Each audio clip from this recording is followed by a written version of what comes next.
आज हमारे पास है थर्ड चैप्टर है मैट्रिसेस एंड डिटर्मिनेंट्स से।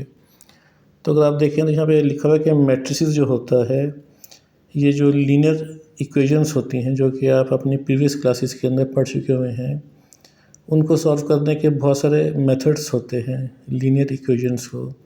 तो उनमें से जो एक मेथड है उसको कहा जाता है मैट्रिसेस। तो बेसिकली पता चला कि जो मैट्रिसेस है वो लीनियर इक्वेशंस को सॉल्व करने का एक मेथड है।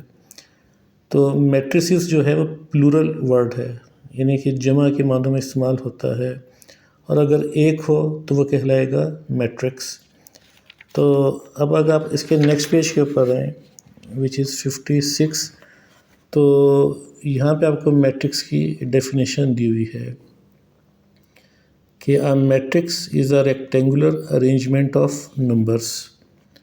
अब ये क्या चीज़ होती है तो इसको हम देख लेते हैं।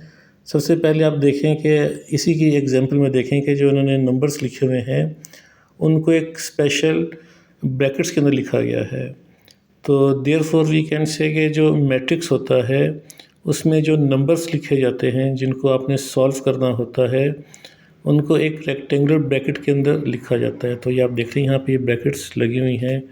पहला नंबर आप देखें कि 1 और 2 तो उसको ब्रैकेट के अंदर लिखा हुआ है। उससे आगे आप देखें तो 3, 4, 5, 6 है तो उसको भी ब्रैकेट्स के अंदर लिखा गया है। तो देयरफॉर जो मैट्रिक्स होंगे उनको हमेशा आपने ब्रैकेट्स के अंदर लिखना है, opening bracket and then closing bracket, और जो भी आपको नंबर्स दिए हुए हैं आपने उन ब्रैकेट्स के अंदर उनको लिखना है। तो मैट्रिक्स की लैंग्वेज के अंदर जो ये नंबर्स होते हैं इनको एलिमेंट्स का नाम दिया जाता है। तो बाज़ औक़ात ऐसा भी होता है कि इन जो ये नंबर्स हैं 1, 2, 3 फॉर्म में इनके अंदर अल्फ़ाबेट भी हो सकते हैं। लेट्स सपोज़ जिसका यहाँ पे लिखा हुआ है कि 3, 4, 5, 6, तो इसका भी हो सकता है कि 3, 4, 5 की जगह लेट्स सपोज़ एक्स डाल दें, 6 की जगह वाई लिख दें।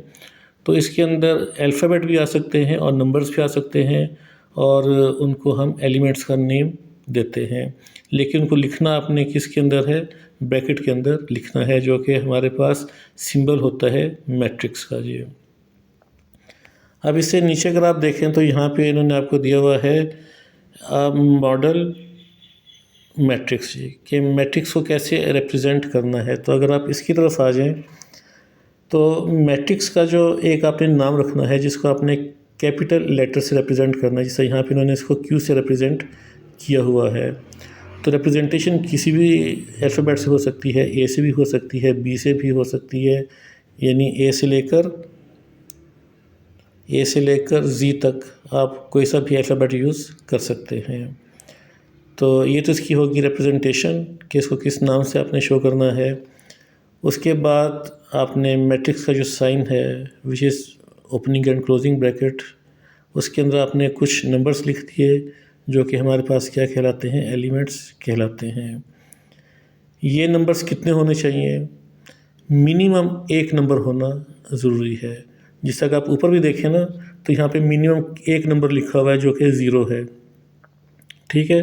तो ये एम्प्टी नहीं होना चाहिए, कम से कम एक नंबर होना ज़रूरी है। बाकी फिर नंबर्स जो है उनकी तादाद इंक्रीज़ हो सकती है। तो अब इसमें दो चीज़ें और आपने जहन में रखनी है कि जो मैट्रिक्स होता है इसके अंदर रोज़ होती हैं और कॉलम होता है।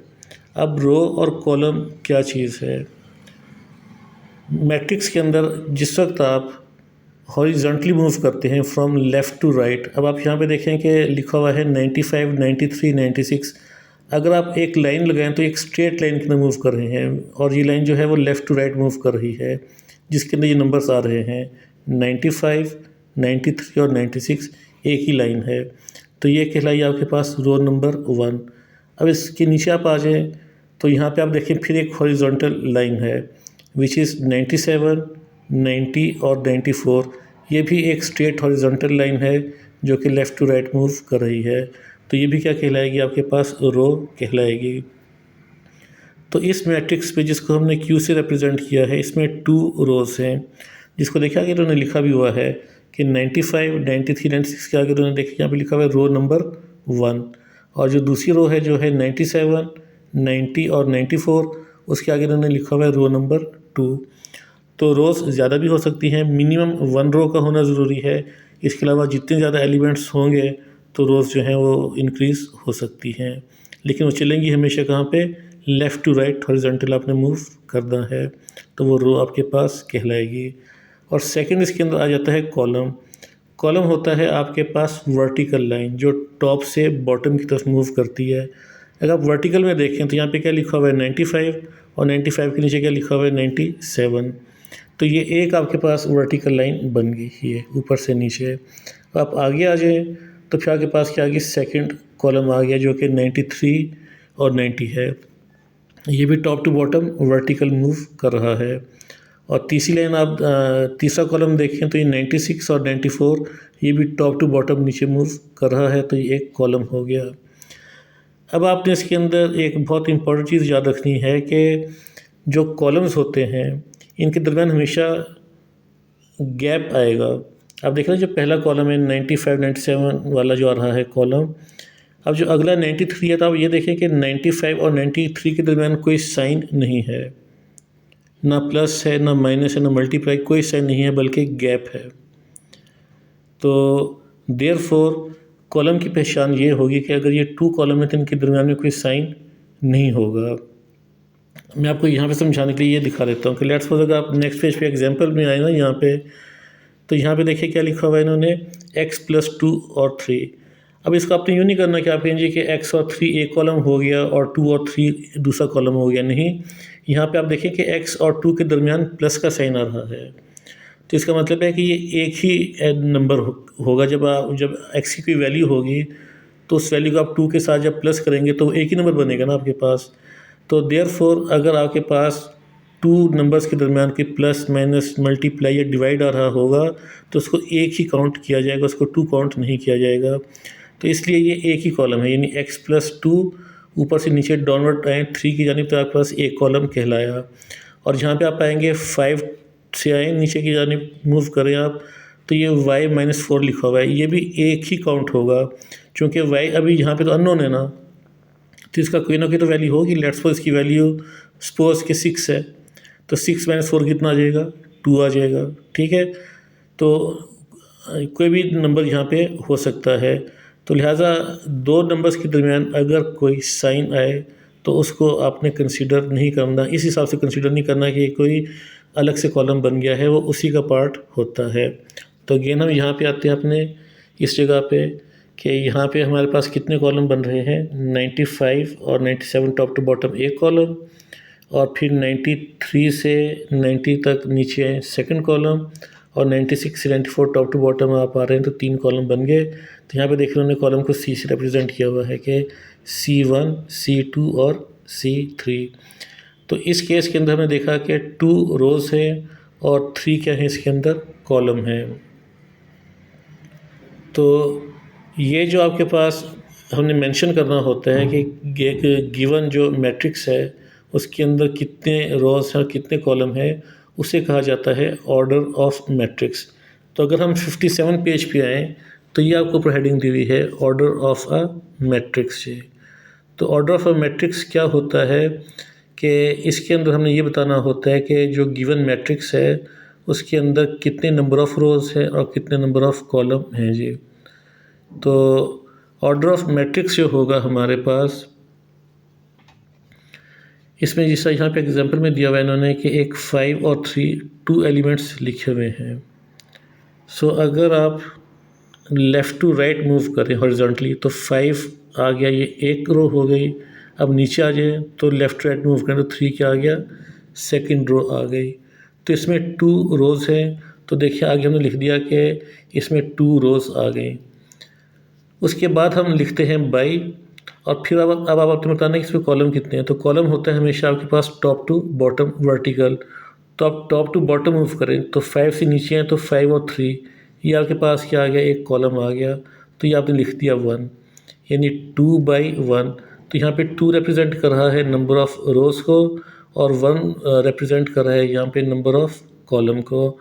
तो आपने अब ये तरतीब याद रखनी है कि आपने जब भी इसका ऑर्डर देना है तो आपने हमेशा सबसे पहले नंबर ऑफ़ रो लिखना है, फिर बाई लिखना है और फिर आपने नंबर ऑफ़ कॉलम लिखना है। आप इसको उलट नहीं कर सकते कि आप कहेंगे कि हम पहले नंबर ऑफ़ कॉलम लिख लें, बाद में नंबर ऑफ़ रो लिख लें। ऐसा करेंगे तो वो गलत हो जाएगा, ठीक है। तो आपने इसको इसी तरीके से चलाना है कि पहले आपने नंबर ऑफ़ रो लिखना है, उसके बाद आपने नंबर ऑफ़ कॉलम लिखना है। तो जनरली अगर हम कहें तो जो ऑर्डर होता है उसके अंदर जो रो होती है उसको स्मॉल m से रिप्रेजेंट कर देते हैं, जैसे यहाँ पे देखें रिप्रेजेंट किया हुआ है स्मॉल m से, और जो कॉलम होता है उसको स्मॉल n से क्या करते हैं, रिप्रेजेंट कर देते हैं। तो ये इसका ऑर्डर बन गया m/n, m फॉर रो और n फॉर कॉलम। तो इस चीज़ को आप हाईलाइट करके रखें अपने पास, एक इम्पॉर्टेंट MCQ भी बन सकता है आपके पास। तो ये इम्पोर्टेंट है हमारे पास ये। उसके बाद हमारे पास है कि इक्वल मैट्रिक्स की हेडिंग है कि इक्वल मैट्रिक्स क्या होता है ये। तो ये लिखा हुआ है कि two matrices are set to be equal if and only if their order is same and corresponding elements are same. कि अगर आपके पास टू मैट्रिसेस हैं और उनका जो ऑर्डर जो हम अभी पर पढ़ चुके हैं, अगर दो मैट्रिसेस का ऑर्डर सेम हो और उनके कॉरस्पॉन्डिंग एलिमेंट, कॉरस्पॉन्डिंग को आप यूँ कह लें कि सामने वाले, आमने सामने वाले जो एलिमेंट्स हैं अगर वो सेम हो, तो उसको डिटेल के साथ देखते हैं कि अब यहाँ पे कॉरस्पॉन्डिंग से क्या मुराद ली जाएगी। तो अब यहाँ पे एग्जांपल में आ जाएं। एग्जांपल में आपके पास देखें लिखा हुआ है पहले मैट्रिक्स के अंदर √4 और उसके नीचे लिखा हुआ है -5 का होल स्क्वायर जी। उसके आगे लिखा हुआ है इज़ इक्वल टू, और फिर सेकंड मैट्रिक्स बना हुआ है 2 और 25 जी। तो क्या ये इक्वल हैं? चूँकि यहाँ पे तो बीच में इक्वल का साइन लगा हुआ है तो बज़ाहिर तो ये इक्वल नज़र नहीं आ रहे, लेकिन अगर हम पहला जो मैट्रिक्स है उसको सॉल्व करें तो हमारे पास यही आंसर आएगा। लेट यहाँ पे लिखा हुआ है 4 का स्क्वायर रूट है, तो अगर आप कैलकुलेटर के ऊपर √4 लिखें तो कितना आंसर आ जाएगा आपके पास? 2 आ जाएगा। तो इसका मतलब है कि जो 4 है वो इक्वल्स टू 2 है। अब नीचे लिखा हुआ है -5 का होल स्क्वायर, तो माइनस के ऊपर जो पावर है वो है स्क्वायर यानी 2। तो माइनस के ऊपर जब भी आपके पास इवन नंबर के अंदर पावर आए तो वो पॉजिटिव बन जाते हैं। तो पॉजिटिव को जनरली लिखने की ज़रूरत नहीं होती।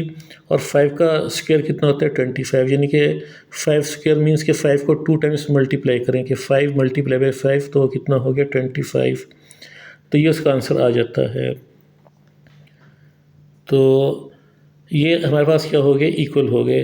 अब देखें इसके अंदर जो आप पहला है इसके अंदर आप देखें कि जो √4 है हॉरिजॉन्टल आप चलें लेफ़्ट टू राइट तो इसके अंदर एक ही रो है, और नीचे आप आ गए -5 का होल स्क्वायर, ये क्या आ गई? सेकंड रो आ गई।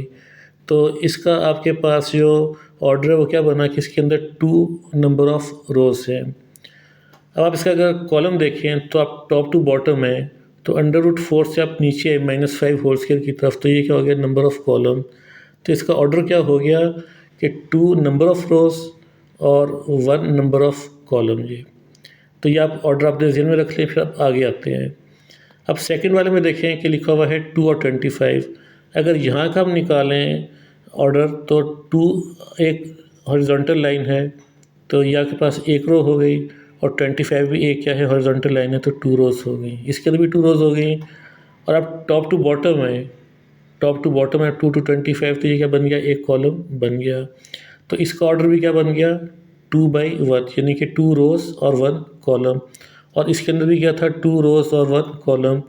तो ये पहला हिस्सा तो क्या हो गया इसका? हो गया कि ऑर्डर इज़ सेम, कि पहले वाले का भी ऑर्डर क्या है? 2/1 है, और दूसरे का ऑर्डर भी क्या है? 2/1 है। अब क्या हमने देखा कि क्या सेकंड कंडीशन फुलफ़िल होती है। सेकंड कंडीशन क्या है कि कॉरस्पॉन्डिंग एलिमेंट्स आर सेम। तो देखते हैं कि क्या यहाँ पे वो चीज़ फुलफ़िल होती है।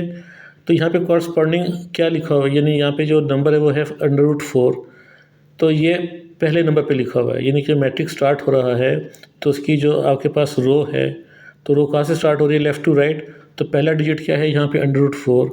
और सेकंड वाले के अंदर देखें तो यहाँ पर भी क्या है? जहाँ से रो स्टार्ट हो रही है वहाँ पे आ रहा है 2। तो ये 2 क्या चीज़ है? जो कि √4 का आंसर है। इसी तरीके से यहाँ पे आप देखें कि 5 का स्क्वायर और यहाँ पे क्या है 25, तो ये उसी का आंसर है। तो ये दोनों जो हैं वो सेम हैं, तो कॉरस्पॉन्डिंग जो एलिमेंट्स है वो भी क्या हो गए, सेम हो गए। तो इसका मतलब है कि ये मैट्रिक्स जो है हमारे पास इक्वल मैट्रिक्स है जी। अब अगर आप इसकी सेकंड एग्जांपल में आ जाएं तो यहाँ पे लिखा हुआ है पहला मैट्रिक्स ए है जिसके अंदर 2 एलिमेंट्स हैं 13 और 17। तो अगर आप इसमें देखें कि आप लेफ़्ट टू राइट मूव करें तो 13 एक रो के अंदर आ जाता है और 17 सेकंड रो के अंदर आ जाता है। तो इसका जो ऑर्डर है वो क्या हुआ कि 2 रोज़ हैं, रो नंबर 1 जिसमें 13 आ गया और रो नंबर 2 जिसमें 17 आ गया। तो 2 रोज़। अब कॉलम आप देखें तो कॉलम क्या है, तो आप टॉप टू बॉटम मूव करें तो 13 से लेके 17 तक एक वर्टिकल लाइन बनती है, तो इसका कॉलम है। तो इसके अंदर 2 रोज़ और 1 कॉलम आ गया, तो ये इसका ऑर्डर बन गया, यानी कि 2/1 इसका ऑर्डर है। लेकिन जब आप मैट्रिक्स बी की तरफ आते हैं तो इसमें आप horizontally left to right move करें तो इसमें 2 एलिमेंट आ जाएंगे 13 और 17। जब मूव करेंगे लेफ़्ट टू राइट या मूव करें लेफ़्ट टू राइट तो इसमें 2 एलिमेंट आ गए 13 और 17। तो इसमें रो कितनी हो गई 1 हो गई। जबकि जो आपके पास मैट्रिक्स ए था उसमें तो 2 रोज़ आ रही थी, यानी कि एक रो कौन सी आ रही थी, ये जिसके अंदर 13 आ रहा था फर्स्ट रो, और सेकंड रो क्या आ रही थी, इसमें 17 आ रहा था। तो इसमें 2 रोज़ थी। लेकिन बी वाले में हम देखते हैं कि लेफ़्ट टू राइट मूव करें तो ये दोनों नंबर्स उसी के अंदर आ जाते हैं। लेफ़्ट राइट मूव करते हुए 13 भी आ जाता है और 17 भी आ जाता है। तो इसमें तो नंबर ऑफ़ रोज़ कितना है 1 है। तो इसका मतलब है कि इसका ऑर्डर जो है वो पहले वाले के साथ मैच नहीं करेगा। चलिए हम इसको आगे भी करके देख लेते हैं कि रो कितनी आ गई, इसके अंदर 1 आ गई। अब कॉलम देखें, टॉप टू बॉटम मूव करें आप तो एक टॉप टू बॉटम मूव करते हुए 13 आता है और दूसरा टॉप टू बॉटम मूव करते हुए क्या आता है 17 आता है। तो इसमें नंबर ऑफ़ कॉलम कितने हैं 2। तो अगर हम बी वाले का ऑर्डर निकालें तो आ जाएगा 1/2, यानी कि 1 रो एंड 2 कॉलम। और जो ए वाला मैट्रिक्स है इसका अगर आप ऑर्डर निकालेंगे तो उसमें क्या आ जाएगा 2 रोज़ और 1 कॉलम। तो इनके रोज़ और कॉलम ही आपस में मैच नहीं करते। तो जब पहली कंडीशन इनकी फुलफ़िल नहीं हो रही कि ऑर्डर इज़ सेम, तो इसका मतलब है कि इनकी जो कॉरस्पॉन्डिंग जो नंबर्स होंगे या एलिमेंट होंगे वो भी आपस में मैच नहीं करेंगे। तो ये आपके पास जो है ए और बी ये अनइक्वल मैट्रिसेस हैं, ये इक्वल नहीं है। अब आप तीसरी वाली में आ जाएं जिस पे इन्होंने दिया हुआ है एक ई दिया हुआ है मैट्रिक्स जिसके अंदर एलिमेंट हैं 5, 2, 3 और 6, और जो एफ वाला है उसमें क्या है 5, 2, 3 और 3 है। अब यहाँ पे आप ई वाले को देखें तो इसमें अगर आप लेफ़्ट टू राइट मूव करें हॉरिजॉन्टली तो 5 और 2 एक रो और 3 और 6 सेकंड रो, तो इसमें होगी 2 रोज़। अब आप चलें कॉलम निकालने के लिए टॉप टू बॉटम, तो आप टॉप टू बॉटम मूव किया 5 to 3 फर्स्ट कॉलम और यहाँ से टॉप टू बॉटम मूव करें 2 और 6 सेकंड कॉलम।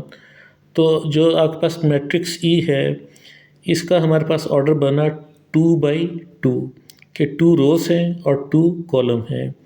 अब आप एफ़ की तरफ आ जाएं, इसके अंदर भी आप जब लेफ़्ट टू राइट मूव करेंगे तो 5 और 2 फर्स्ट रो और फिर नीचे आ जाए 3 और ये वाला 3, ये लेफ़्ट राइट मूव करें तो ये सेकंड रो। तो इसके अंदर भी नंबर ऑफ़ रो कितने हैं 2। अब हमने इसकी कॉलम फाइंड आउट करनी है तो टॉप टू बॉटम आप मूव करें वर्टिकली, तो 5 to 3 आप नीचे मूव करते हैं तो ये आपके पास आ गया फर्स्ट कॉलम, और फिर अगले वाले में आप 2 to 3 नीचे मूव करते हैं तो ये आ गया सेकंड कॉलम। तो ऑर्डर इसका भी वही है कि नंबर ऑफ़ रोज़ कितने हैं 2 और नंबर ऑफ़ कॉलम कितने हैं 2। तो ई और एफ़ के अंदर पहली कंडीशन तो फुलफ़िल हो रही है कि ऑर्डर इज़ सेम, कि ई भी जो है वो 2/2 है यानी कि 2 रो और 2 कॉलम, और एफ़ भी जो है वो 2/2 है यानी कि 2 रोज़ और 2 कॉलम। अब देखते हैं कि सेकंड कंडीशन पूरी होती है कि नहीं होती, जिसको कहा जाता है कि कॉरस्पॉन्डिंग एलिमेंट्स आर सेम। अब कॉरस्पॉन्डिंग यहाँ पे देखते हैं। अब आप देखें कि जो ई का यहाँ से पहला एलिमेंट है हमारे पास वो क्या है 5, और एफ़ का भी जो फर्स्ट एलिमेंट है वो क्या है 5। तो ये कॉरस्पॉन्डिंग हो गई। कॉरस्पॉन्डिंग आप यूँ कह लें कि लाइक एक एड्रेस है कि कोई चीज़ कहाँ पे मौजूद है। तो ई के अंदर जो 5 एलिमेंट है वो नंबर 1 की पोजीशन पे पड़ा हुआ है, और एफ़ के अंदर भी जो 5 है नंबर 1 की पोजीशन पे है, तो ये कॉरस्पॉन्डिंग हो गए।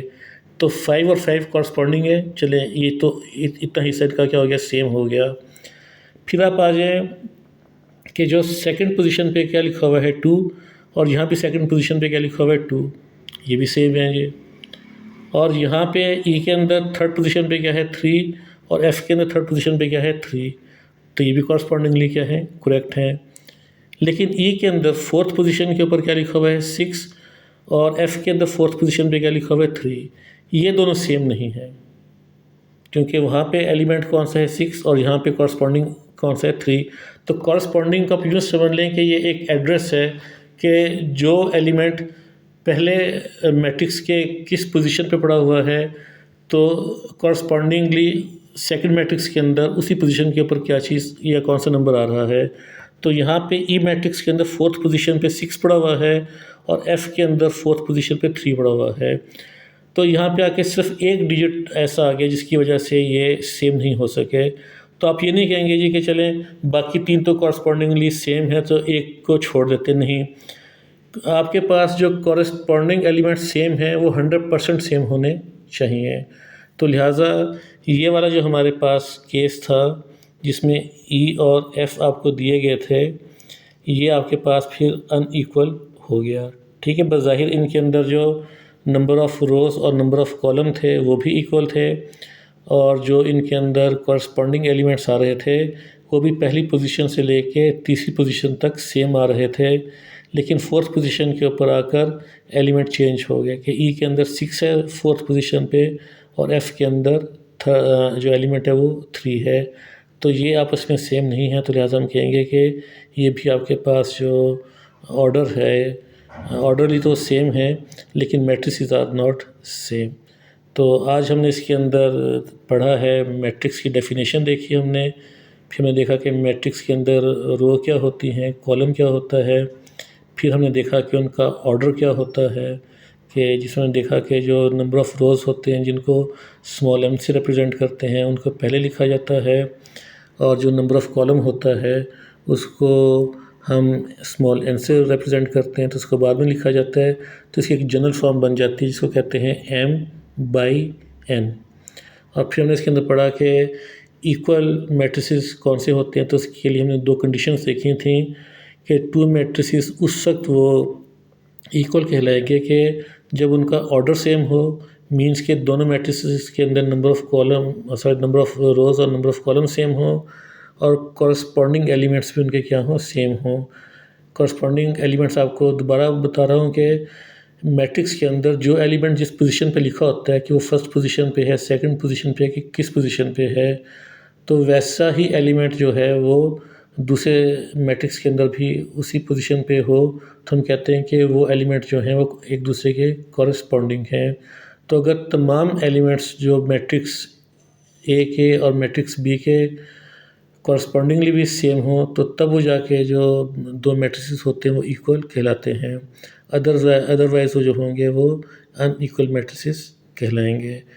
तो आज हमने यहाँ तक पढ़ा है, तो इंशाल्लाह नेक्स्ट वीडियो के अंदर हम पढ़ेंगे इसकी टाइप्स ऑफ मैट्रिसेस। जी।